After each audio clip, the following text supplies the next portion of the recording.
Hello students, welcome to from the basics YouTube channel. आज हम लोग डिस्कस करने जाएंगे थर्मल रेजिस्टेंस के बारे में। जैसे इससे पहले इलेक्ट्रिकल रेजिस्टेंस पढ़े थे, जहाँ पे क्या हुआ था, इलेक्ट्रॉन्स फ्लो जब करते हैं तब उस इलेक्ट्रॉन का फ्लो को अपोज करता है पोटेंशियल डिफरेंस, है ना। और इसके वजह से बूस्ट करते हैं पोटेंशियल डिफरेंस और अपोज करते हैं रेजिस्टेंस। ठीक है। तो मतलब अगर हम थोड़ा ओवरव्यू देते हैं, थोड़ा रिकैप देते हैं उसका, तो दो एंड है, मान लो एक साइड पे V1, दूसरे साइड पे V2। अगर V1 ज़्यादा हो गया तो अगर एक कंडक्टर हम इसमें जोड़ देंगे, मतलब इलेक्ट्रिकल कंडक्टर की बात कर रहे हैं, जैसे कॉपर, एलुमिनियम, इस टाइप का, तो हायर पोटेंशियल से लोअर पोटेंशियल की ओर मतलब करंट फ्लो होता था, है ना। ये हम पढ़े थे। और इस करंट फ्लो को कौन रोकता था? बेसिकली रेजिस्टेंस उसको अपोज करता था, है ना। और सेम तरीके का चीज़ यहाँ पे भी होगा। मतलब अगर मान लो हम इसमें एक T2 टेम्परेचर रख रहे हैं, इस साइड में T1 टेम्परेचर रख रहे हैं, जहाँ पे T2 ग्रेटर देन T1। तो अगर टेम्परेचर मतलब हीट ट्रांसफ़र होगा तो ऑब्वियसली T2 से T1 की ओर होगा, ऐसे। और अगर स्टेडी स्टेट कंडीशन अचीव कर गया है, अगर मान लेंगे कि स्टेडी स्टेट हो गया है, मतलब दोनों एंड पे टेम्परेचर फिक्स्ड हो गया है, एक एंड पे T1, दूसरे एंड पे T2, तो जो रेट ऑफ हीट ट्रांसफ़र होगा मतलब dQ/dt, वो कांस्टेंट होगा। ठीक है, वो कांस्टेंट होगा। एंड ऑब्वियसली इसको कोई एक चीज़ ऐसा होगा जो रोकने का कोशिश करेंगे। ठीक है। तो और हीट ट्रांसफ़र क्यों हो रहा है? क्योंकि दो बोथ साइड पे टेम्परेचर डिफरेंस है। तो टेम्परेचर डिफरेंस हीट को प्रोड्यूस करते हैं, heat rate of heat transfer को देते हैं। जैसे उसमें क्या हो रहा था, उसमें रेट ऑफ चार्ज फ्लो, जिसको हम करंट बोलते थे, तो रेट ऑफ चार्ज फ्लो को कौन जनरेट करते हैं? Potential difference. और रेट ऑफ हीट फ्लो को कौन जनरेट करते हैं? Temperature difference. ठीक है। तो दोनों बिल्कुल मतलब एनालोगस हैं, सिमिलर हैं। जैसे हम उसमें क्या पढ़े थे, current is equals to dQ/dt पढ़े थे, है ना। dQ/dt मतलब rate of charge flow is equals to पढ़े थे जितना पोटेंशियल ड्रॉप होगा V2 minus V1 by resistance, है ना। ये ओहम्स लॉ है, I V equals to I R, भी जहाँ पे पोटेंशियल ड्रॉप है। सेम तरीके का यहाँ पे हम लोगों को लास्ट क्लास पे एक रिलेशन हम डिस्कस किए थे। रिलेशन क्या था कि dQ/dt या डेल्टा क्यू से भी हम इसको डिनोट कर रहे थे उस टाइम पे। मान लो इसका लेंथ है डेल्टा x, तो उस टाइम पे हम ये बोल सकते हैं कि delta Q delta T is equals to KA T2 minus T1, अगर T2 ज़्यादा है तो डिवाइडेड बाई डेल्टा x, ऐसे बोल रहे थे। इसको अगर हम शॉर्ट वे पे लिखें तो कुछ ऐसे भी बोल सकते हैं कि delta dQ/dt is equals to KA into T by L या D theta by L. Theta temperature, अगर मान लो थीटा टेम्परेचर है तो डी थीटा बाई एल भी हम इसको बोल सकते हैं, या डी थीटा डी एक्स भी बोल सकते हैं। हम एल इसलिए बोल रहे हैं क्योंकि मान लेते हैं इसका लेंथ है एल, डेल्टा एक्स एल कुछ भी मान सकते हो। ठीक है। तो ताकि फॉर्मूला बहुत आसान हो सके, मैं इसलिए डेल्टा एक्स को एल किया। ठीक है, ताकि फॉर्मूला आसान हो सके। और ऊपर T2 माइनस T1 रख सकते हैं, कोई उसमें कोई बाउंडिंग नहीं है, क्योंकि हम लोगों को अल्टीमेटली R चाहिए। तो देखो ऊपर हम T2 माइनस T1 भी रख सकते हैं, कोई प्रॉब्लम नहीं, लेकिन नीचे जो dx डेल्टा एक्स था उसको हम L किया। अभी अगर हम ऐसे मतलब इस इक्वेशन के साथ मैच करते हुए आगे बढ़े तो लेफ्ट साइड में क्या है? dQ/dt है, और राइट साइड में क्या है? V2 माइनस V1, उसी तरीके से T2 माइनस T1 है, डिवाइडेड बाई जितना भी टर्म्स है। और देखो इसके साथ मल्टीप्लिकेशन नहीं है, बाकी डिविजन में R है, तो हम ऐसे लिख सकते हैं L/KA, ऐसे लिख सकते हैं। तो ये क्या हुआ, देखो पोटेंशियल डिफरेंस के वजह से dQ/dt चार्ज का transfer, rate of transfer of charge मिल रहा था। यहाँ पर rate of transfer of heat मिल रहा है due to temperature difference, divided by एक चीज मिला जिसको क्या कहेंगे हम? थर्मल रेजिस्टेंस, RH या RTH भी इसको बोल सकते हो। थर्मल है तो TH भी यूज कर सकते हो। तो RH थर्मल रेजिस्टेंस का वैल्यू क्या मिला? तो हीट चैप्टर में रेजिस्टेंस का वैल्यू क्या मिला? L/KA, मतलब जो हीट को रोकने का काम करते हैं, रोकने का काम है ना, तो L अगर बढ़ा देंगे तो हीट ट्रांसफर का रेट घट जाएगा, क्रॉस सेक्शन एरिया को अगर घटाएंगे तो भी वो सेम होगा, है ना, रेजिस्टेंस बढ़ जाएगा। तो इसलिए ही इसका रिलेशन जो मिला वो 1/K into L/A। 1/k into L/A। कितना सिमिलर है देखो करंट के साथ। करंट में क्या पढ़े थे हम? करंट में पढ़े थे R is equals to rho L/A। Rho को हम क्या बोलते थे? रेजिस्टिविटी, और उसका सिग्मा 1/सिग्मा लिखते थे, 1/कंडक्टिविटी L/A। देखो एकदम पूरा सेम है, L/A 1/सिग्मा 1/k। उसमें सिग्मा क्या था?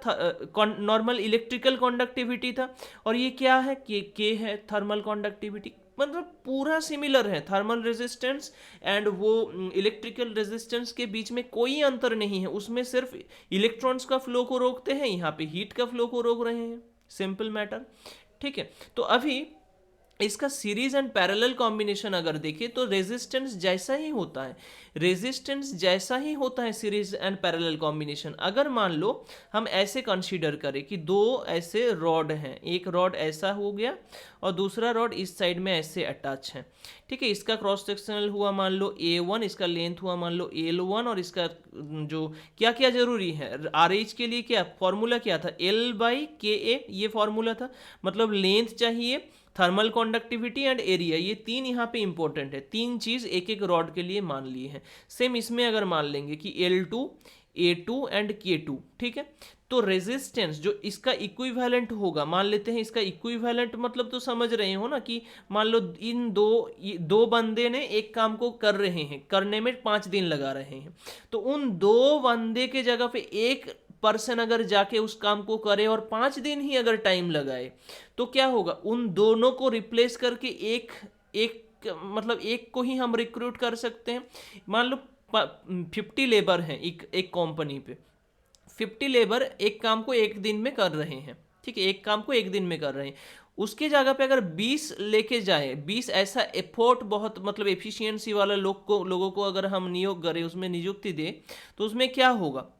वो अगर सेम काम को एक दिन में ही कर रहे हैं, तो हम क्या बोलेंगे कि वो जो 50 लोग था उसके इक्विवेलेंट ये 20 लोग हैं बोलेंगे। तो सेम यहाँ पे उन दो रॉड में से जितना अमाउंट हीट ट्रांसफर हो रहा था, सेम टाइप का ही हीट ट्रांसफर अगर एक सिंगल रॉड यूज करके हो जाए, जिस रॉड का क्रॉस सेक्शन एरिया A, जिस रॉड का लेंथ L, जिस रॉड का थर्मल कंडक्टिविटी K हो जाए या K इक्विवेलेंट हो जाए, तो हम ऐसे बोल देंगे कि ये तो सीरीज कॉम्बिनेशन पे जोड़ा गया था और इसका इक्विवेलेंट ये है।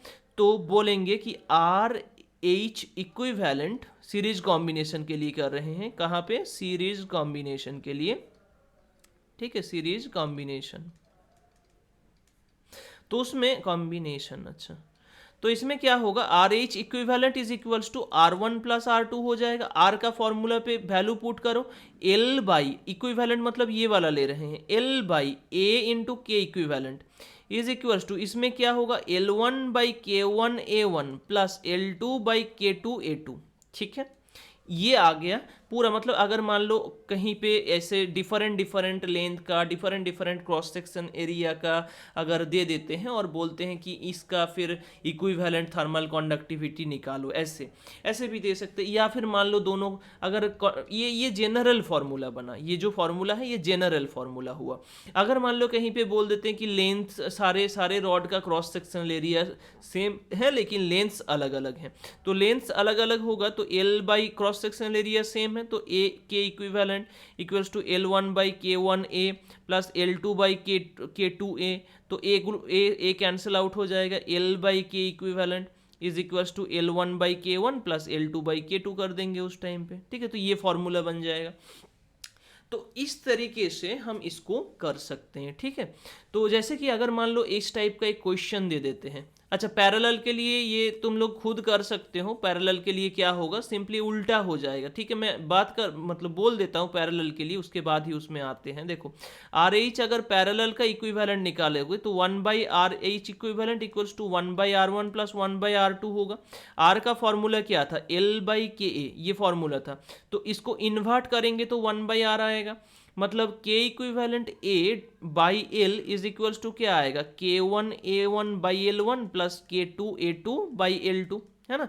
तो ये जनरल फॉर्मूला है। अब जैसे जैसे कंडीशन दिया जाएगा वैसे हम यूज़ भी करेंगे इसको, ठीक है। जैसे कंडीशन, जैसे अगर मान लो क्रॉस सेक्शन को इक्वल कर दिए तो क्रॉस सेक्शन वाला कैंसिल आउट हो जाएगा।